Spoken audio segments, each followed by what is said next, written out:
ஒரு 10 ரூபாய் 13 லட்சம் ஆன கதையை சொல்ல போறேன். இந்த கதையை கேளுங்க, ரொம்ப ஆழமான கருத்து இருக்கு. காலையில ஒரு கடைக்காரர் கடையை திறக்கிறாரு. அப்போ ஒரு லேடி அவருக்கா வெயிட் பண்ணிட்டு இருக்காங்க. ஒரு 10 ரூபாய் நீட்டுறாங்க. என்னம்மா வேணும்னு கேட்குறாரு. இல்லையா, நேற்றுக்கு நான் வாங்க வந்திருந்தேன், எனக்கு எக்ஸ்ட்ரா 10 ரூபாய் கொடுத்துட்டீங்க, அதை ரிட்டர்ன் பண்ண தான் வந்தேன்னு சொல்றாங்க. கடைக்காரர் சிரிக்கிறாரு.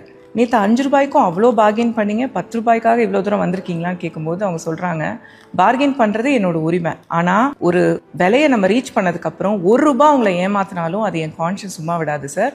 அதுக்கு தான் நான் வந்திருக்கேன். இன்ஃபேக்ட் நேற்று நைட்டே வந்தேன், நீங்கள் கடையை மூடிட்டீங்க, அதனால 2வது வாட்டியாக காலையில் வந்திருக்கேன்னொன்னே கடைக்காரர் ரொம்ப ஆச்சரியப்படுறாரு. 10 ரூபாய் தானம்மா, எதுக்காக 2வது வாட்டி இவ்வளோ தூரம் வந்தீங்கன்னு கேட்கும்போது, சார் அது உங்களுக்கு பெரிய விஷயமா இருக்காது, ஆனால் எனக்கு பீஸ் ஆஃப் மைண்ட் வேணும். என் ஹஸ்பண்ட் உயிரோட இல்லை, எனக்கு சொல்லி கொடுத்தது ஒன்னே ஒன்று தான், யார்கிட்டயும் 1 ரூபாய் கூட நம்ம ஏமாற்றக்கூடாது. நம்ம ஏமாத்துறோம்னு நினைக்கிறோம், ஆனால் மேலேருந்து பார்க்குற கடவுள் இதெல்லாம் பார்த்துட்டே இருக்காரு, அக்கௌண்ட் வச்சுட்டு தான் இருக்காரு.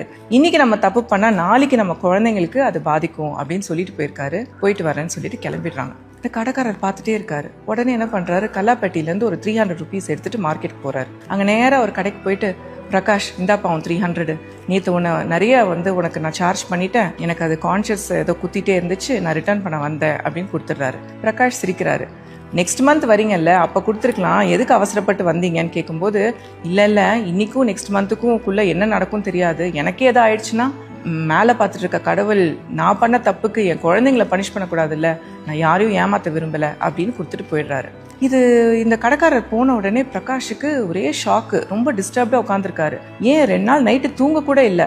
3வது நாள் என்ன பண்றாரு, பேங்க்குக்கு போயிட்டு 13 லட்சம் ரூபாய் வித்ட்ரா பண்றாரு. என்ன கதைன்னா, 10 வருஷம் முன்னாடி பிரகாஷ் அவர் ஃப்ரெண்டு கிட்ட 3 lakhs கடன் வாங்கியிருப்பாரு. அடுத்த நாள் அந்த ஃப்ரெண்டு இறந்து போயிருப்பாரு. ஃப்ரெண்டோட ஃபேமிலிக்கு இது தெரியாததுனால யாருமே இந்த பணத்தை கேட்கவும் மாட்டாங்க, பிரகாஷும் திரும்ப கொடுக்க மாட்டாரு.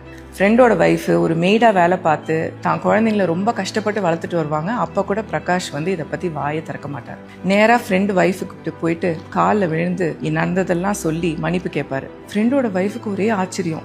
ஒரு ரூபாவும் அந்த அம்மாவுக்கு ரொம்ப கஷ்டப்பட்டு உழைச்சி சம்பாதிக்கிறாங்க. இந்த 13 லட்சங்கிறது ரொம்ப பெரிய டீல் அவங்களுக்கு. அவரை பிளஸ் பண்ணி அந்த ரூபாயை வாங்கி வச்சுக்கிறாங்க. இந்த லேடி யார் தெரியுமா?